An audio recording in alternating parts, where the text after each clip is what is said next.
सत्र में हम चर्चा कर रहे थे कि किस प्रकार से जो इंद्र ने सोचा था कि मैं छल लूंगा, लेकिन वास्तविकता क्या थी जब कर्ण ने ये बताया कि ब्राह्मण के रूप में जब आप मेरे समक्ष आए गए थे तो मैं पहचान गया था।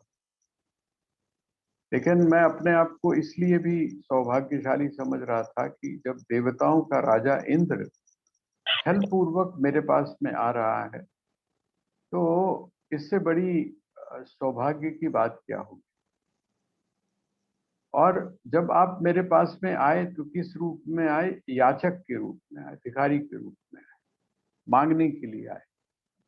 तो कहते जो व्यक्ति मांगने के लिए आया हो है और मांग कर गया हो, ऐसे व्यक्ति से कर्ण जो है वो क्या लेगा? नहीं लेगा। उससे रिफ्यूज कर दिया जब कर्ण ने, तो बहुत उन्होंने फिर कहा कि ठीक है, आप नहीं मांगते हो, कोई बात नहीं है, लेकिन मैं इस भार से मुक्त होना चाहता हूँ, क्योंकि जो दान आपने मुझको दिया है, ये दान इतना भारी है कि मेरा जो रथ है वो चल नहीं रहा।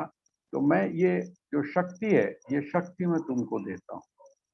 और आप जानते हैं कि वो जो शक्ति थी, वो जिस समय उसको दी तो वो शक्ति क्या थी? उसने कहा अगर यमराज भी इस शक्ति के समक्ष आएगा तो यमराज भी मृत्यु के मुख से नहीं बच सकता है, लेकिन एक शर्त होगी कि इसका प्रयोग आप एक ही बार कर पाएंगे, और जिस समय आप एक बार करेंगे उसके बाद ये शक्ति मेरे पास वापस आ जाएगी।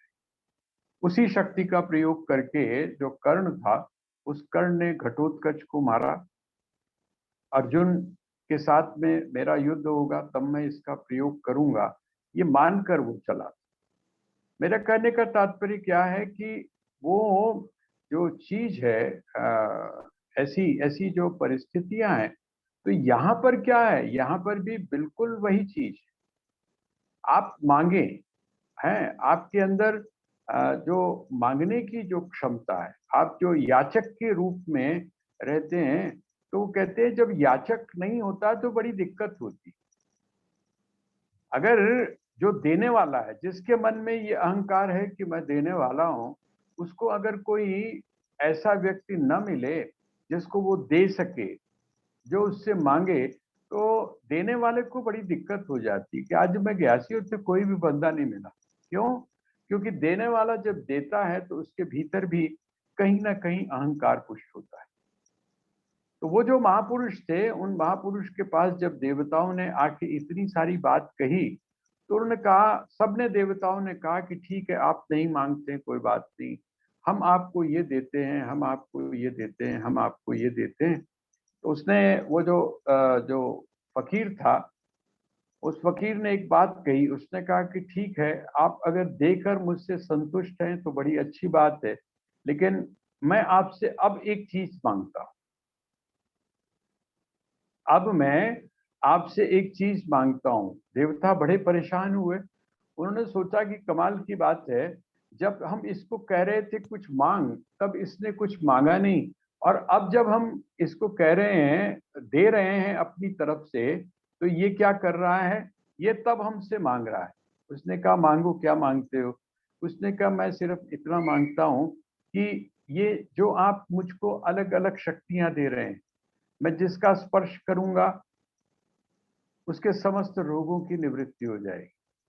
मैं जिसको देखूंगा, है ना, उसको वो सब कुछ प्राप्त। ये जो जितनी सिद्धियां आप मुझको दे रहे हैं, कहते हैं ये जब हो तो इसका मुझको पता ही ना चले कि ऐसा भी कुछ मेरे साथ में हुआ है।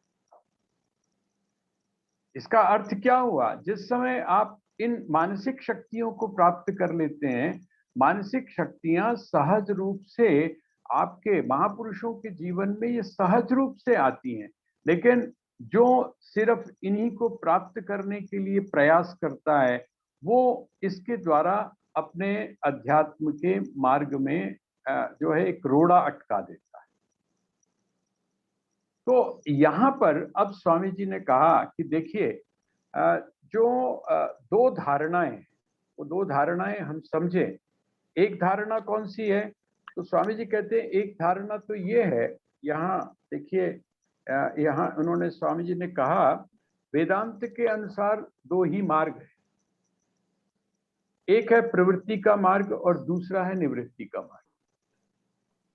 ये दो मार्ग जो हैं, इनकी चर्चा हम लोग कई बार कर चुके हैं। श्रीमद् भगवद गीता में भी हमने दो प्रकार के मार्गों की चर्चा की थी, एक प्रवृत्ति का मार्ग और एक निवृत्ति का मार्ग। प्रवृत्ति का मतलब मैं उस कुछ कर्म करके कुछ प्राप्त करना चाहता हूं, मुझे कुछ पाने के लिए मैं कर्म को कर रहा हूं। और निवृत्ति का मार्ग अर्थात जिसमें मैं त्याग कर रहा हूं। बाथरूम मैं नहीं करती, सुने मैंने बाथरूम देखो, तुम हम तो जाते नहीं कोई, तो हाँ जी, देखो फिर भी जाना मेरे को पड़ेगा। हाँ जी, म्यूट कर लीजिए प्लीज। अच्छा अच्छा, हाँ एक बात ऊपर कर, नीचे ही तो मैं कहने तेरे को, नीचे में आप क्या कर। हरिओम अच्छा हरिओम। मैं तेरे को जाती है तो मना तेरे को करती हूँ। हाँ हाँ जी, म्यूट करके बात किया करिए आप लोग। वैसे तो म्यूट कर लें तो आपको दिक्कत नहीं होगी, क्योंकि जब आप म्यूट नहीं करते हैं तो आपकी आवाज जो है वो हमारे तक आती है। हाँ, म्यूट कर लीजिए। तो अब यहाँ पर देखिए, दो प्रकार के मार्ग आ गए, क्योंकि इसमें बड़ा अवरोध हो जाता है। जिस समय आपकी आवाजें आनी शुरू हो जाती हैं तो बड़ा अवरोध होता है, दिमाग जो है इधर से उधर चला जाता है। तो आप अपना तो करिए, कोशिश तो ये करिए कि इस समय आप अपने जितने भी मित्र हैं या जितने भी लोग हैं उनको बोल दीजिए कि जी इस समय हम अपनी क्लास में होते हैं तो बीच में फोन ना करें। एक तो आप ये भी कर सकते हैं, और दूसरे यदि बहुत कोई जरूरी ऐसी बात है तो आप म्यूट अगर करके करेंगे तो आपको ना आपको दिक्कत होगी ना हम लोगों को होगी यहाँ पर। अब आइए, हम चर्चा किसकी कर रहे हैं? प्रवृत्ति और निवृत्ति। प्रवृत्ति क्या है? प्रवृत्ति का अर्थ है जिस समय आप प्रवृत्त होते हैं, जिस समय आप कर्म करते हैं। और निवृत्ति का अर्थ होता है जिस समय आप कर्म नहीं करते। कौन सी दो चीजें? ध्यान करिएगा, श्रीमद् भगवद गीता में जो दूसरा अध्याय था, उस दूसरे अध्याय में इस बात की बड़ी विशेष रूप से हमने चर्चा की थी। एक है जानने का, एक है जानने का, और एक है पाने का। जिस समय आप पाने के लिए कुछ करते हैं तो वो प्रवृत्ति है, और जिस समय आप जानते हैं, जानकर जानकर अर्थात अनुभव के द्वारा जिस समय आप किसी उपलब्धि को प्राप्त करते हैं तो वो प्रवृत्ति नहीं है, वो निवृत्ति है। निवृत्ति का अर्थ क्या हुआ? जो अवरोध है उस अवरोध को आप हटा देते हैं। क्यों? क्योंकि जिसको आपने पाना है वो तो आपके पास में सदैव से। ये दो बातें हम थोड़ा सा समझ लें। एक प्रवृत्ति है और दूसरी निवृत्ति है। और भगवान श्री कृष्ण ने जिस सिद्धांत का प्रतिपादन श्रीमद् भगवद गीता में किया है वो क्या है? वो क्या है? प्रवृत्ति में निवृत्ति, प्रवृत्तो निवृत्ति ही। एक त्याग का मार्ग है जिसमें आप छोड़ते हैं, और एक प्रवृत्ति का मार्ग है जिसमें आप पकड़ने की कोशिश करते हैं। लेकिन भगवान श्री कृष्ण कहते हैं कि नहीं, ना तो छोड़ो और ना पकड़ो, ना छोड़ो और न पकड़ो। आप एक ऐसी स्थिति में पहुंच जाओ कि आप सब कुछ कर रहे हैं लेकिन करते हुए भी आप अकर्तापन की स्थिति में रहें। इसको क्या बोलते हैं? कहते हैं, इसको बोलते हैं प्रवृत्तो निवृत्ति। तो यहाँ दो प्रकार के मार्गों की बात की गई। एक मार्ग कौन सा है? एक मार्ग जो है जिसमें कहते हैं कि कर्मों द्वारा मुक्ति। आप अपने कर्म करते हैं और उन कर्मों के द्वारा आप मुक्त होते हैं। एक तो ये बात। और दूसरी बात कौन है? वो कहते हैं विश्वास के द्वारा मुक्ति। कर्म का अर्थ क्या हुआ? कर्म का अर्थ हुआ प्रवृत्ति, और जिसको आप विश्वास कहते हैं, ये विश्वास का अर्थ क्या हुआ? जानना। ये दो मार्ग बताए गए। अब ये जो प्रवृत्ति का मार्ग है, ठीक है, इस प्रवृत्ति के मार्ग में क्या होता है? आप में संग्रह करने का, आप में इकट्ठा करने का। प्रवृत्ति का मतलब ही यह है कि आप कुछ इकट्ठा करना चाह रहे हैं। आप कुछ ऐसा है जिसको आप प्राप्त करना चाह रहे हैं, जिसको आप पाना चाह रहे हैं। और निवृत्ति का अर्थ क्या होता है? निवृत्ति का अर्थ ये होता है कि आप उसमें छोड़ रहे हैं। जो उसके आवरण हैं, जैसे आपने शुरू में पहला जिस समय हमने उनका स्वामी जी का प्रवचन सुना था, तो वो कहते हैं कि वास्तविकता ये है कि आपने जो अवरोध है, जो पर्दे हैं, आपने उन पर्दों को छीना करना है। पाना कुछ नहीं है, आपके पास में है। तो ये दो प्रकार के जो मार्ग हैं, इन दो प्रकार के मार्गों में स्वामी राम कहते हैं कि जो सबसे उत्तम जो मार्ग है वो कौन सा है जो आपको बांधता नहीं है, जो बंधन में नहीं डालता है, बल्कि आपका जो मुक्ति का, मोक्ष का जो मार्ग है उसको जो प्रशस्त करता है, वो कौन है? तो वो कहते हैं वो त्याग का मार्ग है। त्याग का जो मार्ग है वो कहाँ कहाँ लेकर जाता है आपको? वो आपको आपकी कामनाओं से ऊपर ले जाता है। और जब वो उस प्रक्रिया से गुजर रहा होता है, तब क्या होता है? आप चाहते कुछ नहीं है। जैसे आपने सुना होगा, किसी भी महापुरुष की चाह नहीं है कुछ भी, लेकिन उसने देखा किसी को बहुत दुखी देखा, बहुत दुखी देखा। आप ध्यान करिए, एक आपने उदाहरण सुना होगा, कनकधारा स्तोत्र का आपने नाम सुना है। जिन लोगों को लक्ष्मी की प्राप्ति के लिए जो बहुत सारे अनुष्ठान करते हैं, उनमें एक स्तोत्र है, उसका नाम है कनकधारा स्तोत्र। कनक का मतलब क्या होता है? पंजाबी तो अच्छी तरह समझते होंगे। कनक, कनक, और इसका प्रयोग एक जगह पर किया गया है, कनक कनक ते 100 गुनी मादकता अधिकाय। कनक कनक ते 100 गुनी मादकता अधिकाय, और वो खाए बौराए नर, और ये पाए बौराए। कनक का एक अर्थ होता है जिसको धतूरा बोलते हैं। एक कनक का अर्थ होता है जो हमारे यहाँ जिसको कनक बोलते हैं, जिसको गेहूं आप बोलते हैं। अब वो गेहूं को कनक क्यों बोलते हैं? क्योंकि उसका रंग कैसा होता है? आपसे अगर कोई कहे कि अमुक व्यक्ति का जो रंग है वो कैसा है, गेहुआ है, तो गेहुआ होने का अर्थ क्या है? गेहुआ होने का अर्थ है कि गोल्ड, हल्का सा जो सोना है, उस सोने की चमक उसमें दिखाई देती, जिसको आप कनक बोलते हैं ना। ये जो कनक है, जिसको गेहूं आप बोलते हैं, ये गेहूं क्या है, उसके कारण हम उसको कनक बोलते हैं। तो कनक कनक ते 100 गुनी मादकता अधिकाय, कहते हैं ये जो कनक है, कनक का मतलब स्वर्ण, ये जो सोना है, इसमें क्या है? कहते हैं उससे ज्यादा मादकता होती है, उससे ज्यादा नशा होता है। कहते हैं किसके द्वारा, किससे ज्यादा होता है? कहते हैं वो जो धतूरा है, उस धतूरे का जो फल होता है, उस फल को में जो बीज है, उसको खाने के बाद में जो नशा चढ़ता है, वो उसके सामने कुछ नहीं है। किसके सामने? वो जो दूसरा कनक है, कौन सा? तो कहते हैं धन। जो धन है, जो पैसा है, जो स्वर्ण है, वो स्वर्ण यदि आपके पास में आ जाता है, तो क्या हो जाता है? आपके ऊपर बहुत बड़ा नशा चढ़ जाता है। आपने श्रीमद् भागवत पढ़ी होगी, क्या हुआ?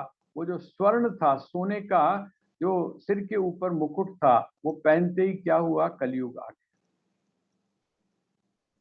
वो जो कलयुग था, अर्थात बुद्धि जो थी, यद्यपि बहुत धार्मिक है, यद्यपि सारी चीज को, शास्त्र को समझता है, लेकिन धन आने के बाद क्या हो गया? जिस समय पैसा आया, जिस समय धन आया, जिस समय वैभव आया, तो व्यक्ति का जो मति है, उसका, उसकी जो बुद्धि है, तो वो वहां पर भ्रमित हो गई। तो यहाँ पर अब वो क्या कहते हैं? कहते हैं जिस समय व्यक्ति के पास में धन आ जाता, प्रवृत्ति, जिस समय आप प्रवृत्ति करते हैं, तो उस प्रवृत्ति में आप संग्रह करते हैं, और वह जो संग्रह है, वो संग्रह किस बात का प्रतीक है? आपको बांध रहा है। तो यहाँ अब आगे जाकर स्वामी जी ने कहा कि ये जो जिसको आप कर्म है, ये कर्म 3 प्रकार के जो हिस्से हैं उसमें विभाजित होता है।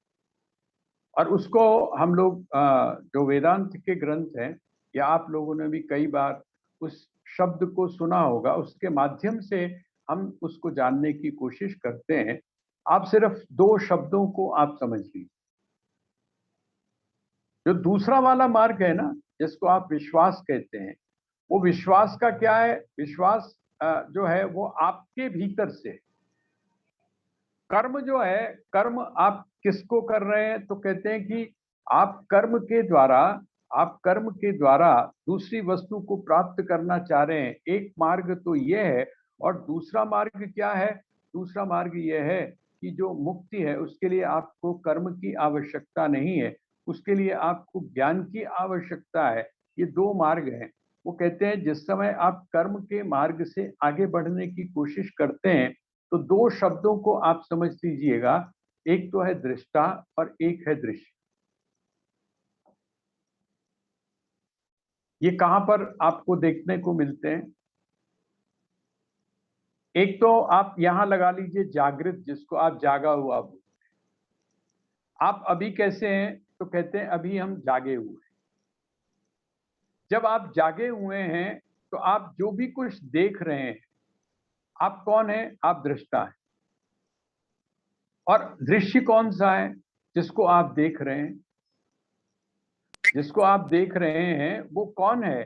तो कहते हैं वो आपसे अलग है, आपसे अतिरिक्त है।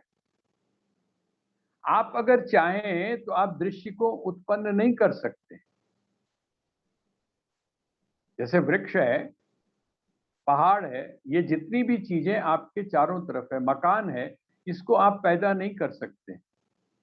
ये क्या है? ये दृश्य है जिसको आप देख रहे हैं। और देखने वाला कौन है? कहते हैं आप है। लेकिन जब आप स्वप्न में चले जाते हैं, तो जब आप स्वप्न में चले जाते हैं, जब आप सो जाते हैं, और जब सोने के बाद में अब आप वहां की आप एक कल्पना करिए। ये जो जिस समय आप जागे हुए हैं उस समय की स्थिति, और जिस समय आप स्वप्न में हैं उस समय की स्थिति, इन दोनों को आप कल्पना करिए। और इन दोनों में ये जो शब्द हैं, जिन शब्दों का हम प्रयोग कर रहे हैं, दृष्टा और दृश्य, इनके अंतर को आप समझिए।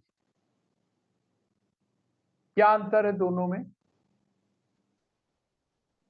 बाहर जिस समय आप जागे हुए हैं तो दृष्टा अलग है और दृश्य अलग है।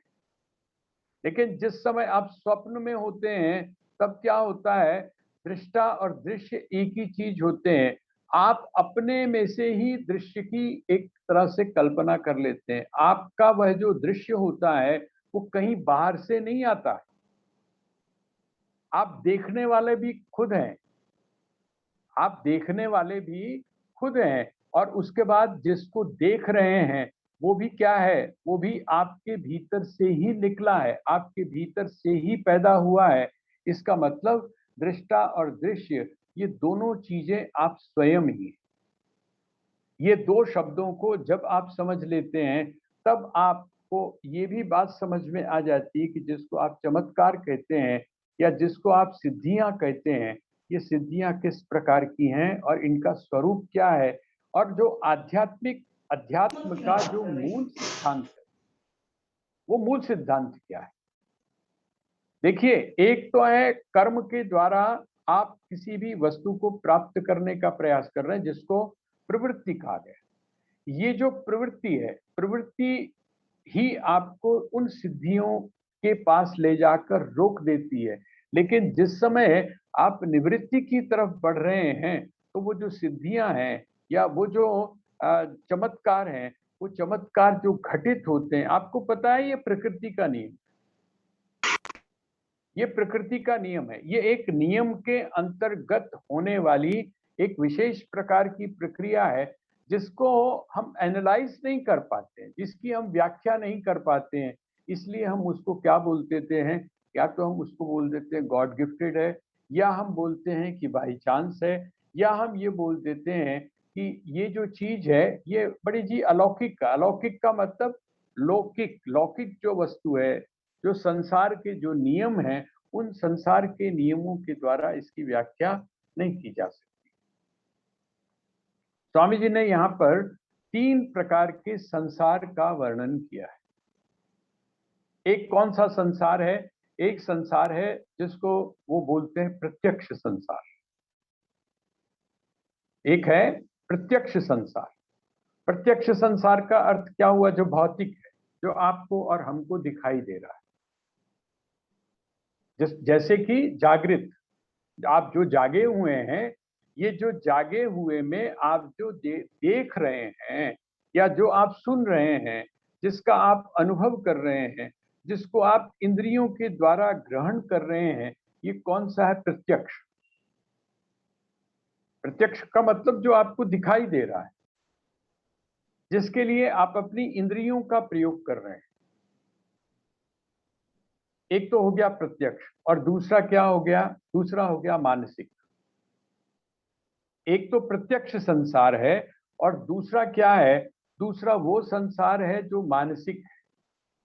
मानसिक संसार कौन सा हुआ? तो कहते हैं मानसिक संसार बिल्कुल वही है जैसे कि आप क्या है, जिस समय सोए हुए हैं, जिस समय आप सोए हुए हैं, वहां पर जो समुद्र आपको दिखाई दे रहा है, वहां पर जो आपको समुद्र दिखाई दे रहा है, वो समुद्र है या नहीं है? जिस समुद्र को आप वहां पर देख रहे हैं, वो समुद्र है या नहीं है? आप इसको इस प्रकार से भी देख सकते हैं कि जिस समय आप अपने टीवी की स्क्रीन के ऊपर जब आप देखते हैं, वहां पर आग लगती है, वहां पर पानी आता है। वो जो पानी है या वो जो आग है, वो क्या चीज? वो है या नहीं है? अगर वो है तो आग लगने पर वो जो स्क्रीन है वो जल जानी चाहिए। अगर वो है तो जिस समय आपको समुद्र दिखाई देता है या जिस समय आपको जल दिखाई देता है, तो वो पूरा का पूरा भीग जाना चाहिए, लेकिन ऐसा होता नहीं है। तो आप क्या कहते हैं? उसके लिए तर्क क्या देते हैं? कहते हैं जी बात तो ये है, आग आपको दिखाई तो दे रही है लेकिन आग वहां पर है नहीं। पानी आपको दिखाई तो दे रहा है लेकिन पानी वहां पर है नहीं। किसकी देन है? आप अपने भीतर जिस समय जाकर देखते हैं तो कहते हैं ये देन किसकी है? कहते हैं ये देन आपके मन की। एक वो संसार है जो क्या है? भौतिक है, जिसको आप महसूस कर सकते हैं, जिसको आप छू सकते हैं। जहां पर जो जलने वाली आग है, उसको जब आप छूते हैं तो आपको फफोले पड़ जाते हैं। जिसमें जो बहुत ठंडा पानी है, उसको जब आप छूते हैं तो आपके हाथ सुन्न हो जाते हैं। लेकिन वहां पर जिस समय आप स्वप्न में हैं, उस स्वप्न काल के अंदर आप दृष्टा भी स्वयं हैं और दृश्य भी स्वयं है। ये क्या चीज है? ये मानसिक चीज, ये मानसिक धरातल है। और तीसरा क्या कहते हैं? कहते हैं तीसरा, स्वामी जी कहते हैं एक ऐसा संसार भी है जो अविज्ञात है। अविज्ञात का मतलब जिसके बारे में आप जानते नहीं। ये जो दो संसार हैं, इससे पहले के जो संसार हैं, ये दो संसार कैसे हैं, इनके बारे में आप जानते हैं।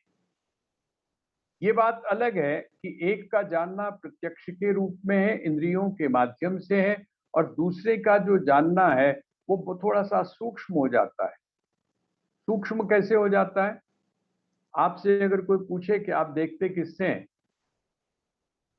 आपको अगर किसी चीज को देखना हो तो आप किससे देखते हैं? तो आप कहेंगे हम आंखों से देखते हैं। आप सुनते किससे हैं? तो आप कहेंगे कि हम कानों से सुनते हैं। ठीक है। आप स्पर्श किससे करते हैं? तो आप कहेंगे कि जो स्किन है, त्वचा जो है, इससे हम स्पर्श करते हैं।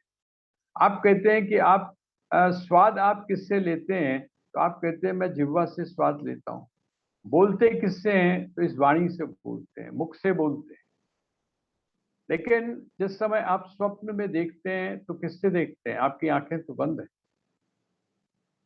आपकी आंख के ऊपर चश्मा भी नहीं लगा हुआ है। वो जो अंदर वाली जो आंख है, जिससे आप दृश्य को देख रहे हैं, वहां पर आपका चश्मा भी नहीं लगा हुआ है, लेकिन आपको सब कुछ बड़ा साफ साफ दिखाई दे रहा है। आप अगर वैसे नहीं सुनते हैं, कम सुनते हैं, तो आपके कान पे मशीन लगी हुई होती है। जिस समय आप प्रत्यक्ष सुनना चाहते हैं तो आप उस मशीन को ऑन कर लेते हैं और ऑफ कर लेते हैं। लेकिन जिस समय आप स्वप्न में सुनते हैं तो ऐसी किसी इंस्ट्रूमेंट की, ऐसे किसी उपकरण की वहां पर आपको आवश्यकता नहीं होती। ये सबका सब किसका है? तो कहते हैं ये मानसिक शक्तियां, ये मनस है आपका, आपका जो मन है वो मन वहां पर काम कर रहा है। लेकिन कुछ चीजें, कुछ संसार, कोई संसार ऐसा भी है जो अज्ञात है जरूर, लेकिन आप उसके बारे में जानते नहीं, ना आपने उसका प्रत्यक्ष अनुभव किया है, न और ना ही आप उसका मानसिक रूप से आप उसका अनुभव कर पाते हैं। वो अविज्ञात है। अविज्ञात का मतलब वो अज्ञात है, उसके बारे में आप नहीं जानते। कभी कभी ऐसी कुछ घटना होती है, कभी कभी ऐसा कुछ इंसिडेंट होता है कि वो जो अविज्ञात है, जिसके बारे में आप नहीं जानते हैं, सोच भी नहीं सकते हैं, वो कभी कभी आपके सामने आकर खड़ा हो जाता है। तब आपको आश्चर्य होता है कि ये कहां से आ गया।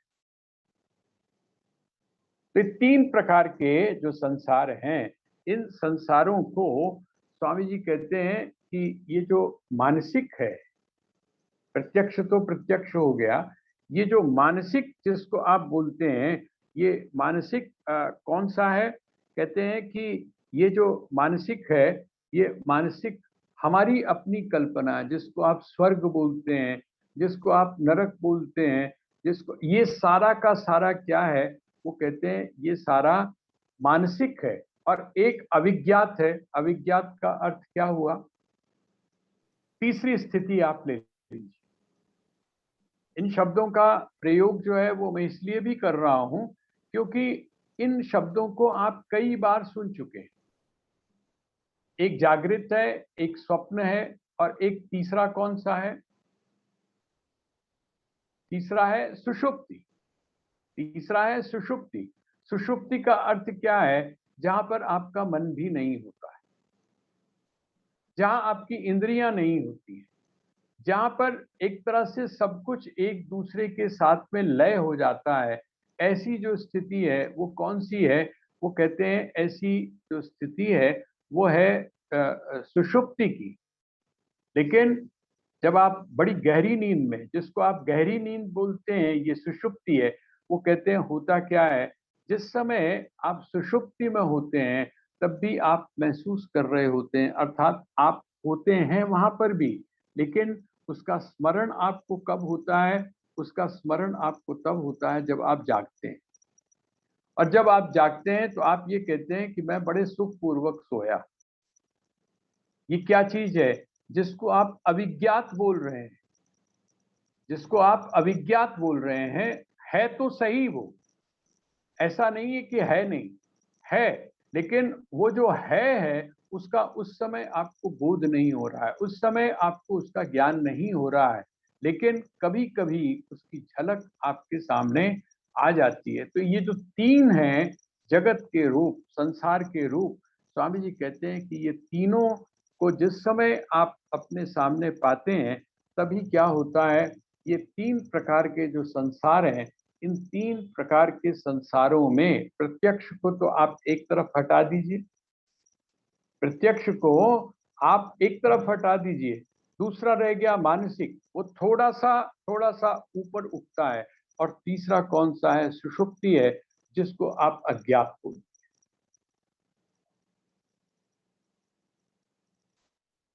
आगे जो स्वामी जी ने जो बाकी के जो धर्म है, बाकी के जो संप्रदाय हैं, जैसे मैंने आपको एक हल्का सा इशारा किया था कि पुनर्जन्म का जो सिद्धांत है, रीइंकार्नेशन जो है, उस पुनर्जन्म के सिद्धांत को आमतौर पर सभी मानते हैं, लेकिन जो सनातन धर्म है वो कंटिन्यूटी को बिल्कुल अलग तरीके से लेता है, बिल्कुल अलग तरीके से। जैसे आप रीइंकार्नेशन इस समय, बाकी आपने सुना होगा इस्लाम में क्या होता है।